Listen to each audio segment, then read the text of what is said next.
Greetings of the day. Today we are going to discuss a very important chapter of Indian Penal Code, the chapter 16, offences relating to affecting the body and life. And in this chapter we are going to discuss about the section 375 that define the rape. As you know, there are many important cases in the country. तो हम बात करेंगे जो महत्वपूर्ण यहाँ पे rape से संबंधित इंडिया में केसेस हुए हैं। एक Rafiq Bassi state of UP में एक जजमेंट आई थी और कोर्ट ने ये हेल्ड किया था कि murderer kill the body, physical body, but rapist kill the soul. तो ये Rafiq Bassi state of UP के एक बहुत ही लैंडमार्क जजमेंट थी, उसमें कोर्ट ने ये बोला था। इसके अतिरिक्त अगर रेप की जब भी बात आती है तो एक हिस्टोरिकल जजमेंट जो लैंडमार्क जजमेंट है मथुरा केस की 1972 के आसपास की थी, और इसमें Tularam versus others and state of Maharashtra, इसमें मथुरा जो एक नाम की लड़की थी उसके बारे में केस का ज़्यादा डिस्कस नहीं करूँगा। उसके बाद इंडिया में निर्भया केस जो कि जिसमें जो Ram Singh versus state versus Ram Singh का केस था। इस केस के बाद, निर्भया केस के बाद, जो वो रेप की पूरा सिनेरियो चेंज हो गया था, उसकी डेफिनेशंस को चेंज किया था और बहुत ही स्ट्रिंजेंट इसमें पनिशमेंट के बारे में बात की गई थी। और इसमें जो वो जस्टिस वर्मा कमेटी थी उन्होंने रिकमेंडेशन दी थी, और उसमें जो वो ये 2012 की बात है, वो क्रिमिनल अमेंडमेंट एक्ट आया था 2018 में भी केस को इसमें जो वो ज़्यादा सेक्शन जो वो इसमें पनिशमेंट जो वो स्वेयर पनिशमेंट जो वो ऐड की गई है। और एक केस उन्नाव का केस था, रेप केस था, कुलदीप सिंह सेंगर, जो कि आपने सुना था, Kuldeep Singh Sengar versus state of UP 2019 की बात है।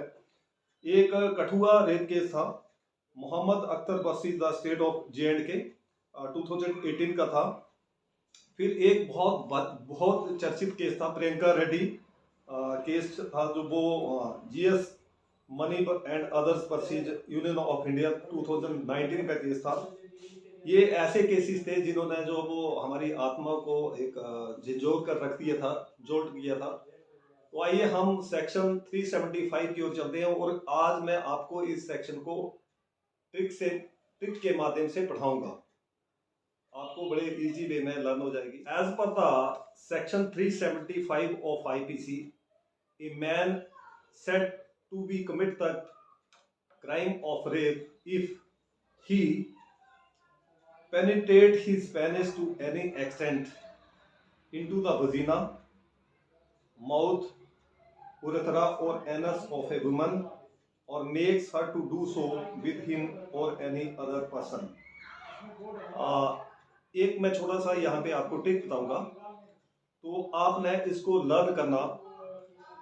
पोमा शब्द लिख लेना आपने, POMA, जैसे कि मैं आपको स्क्रीन में, और वजीना, यूरेथ्रा, माउथ, एनस को आपने ये शब्द दे रहा हूँ, बूमा शब्द याद रखना, जैसे कि आपको मैं स्क्रीन पे दे रहा हूँ बूमा शब्द।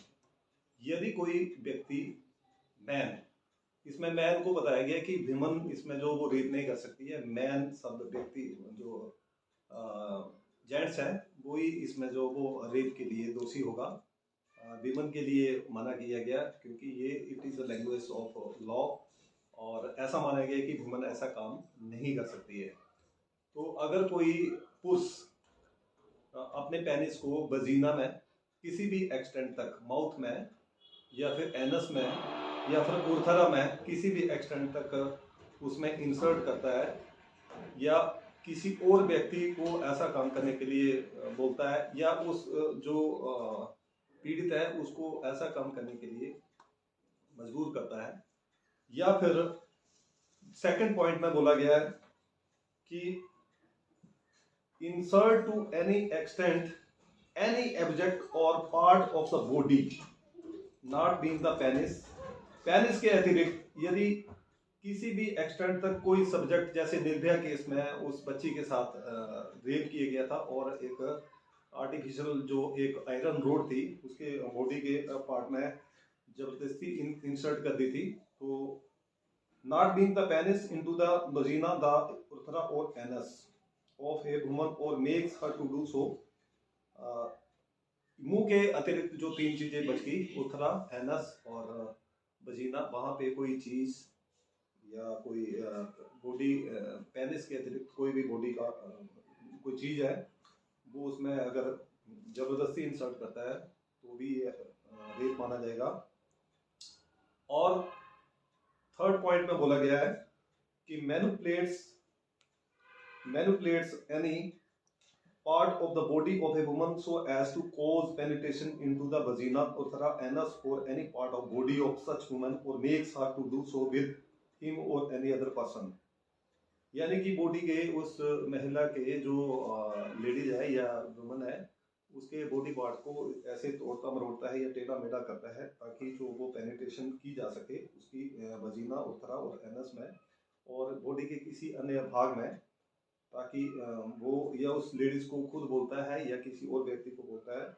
और लास्ट में बोला गया कि applies his mouth to the vagina, anus, urethra और ऑफ ए वुमन और मेक्स हर टू डू।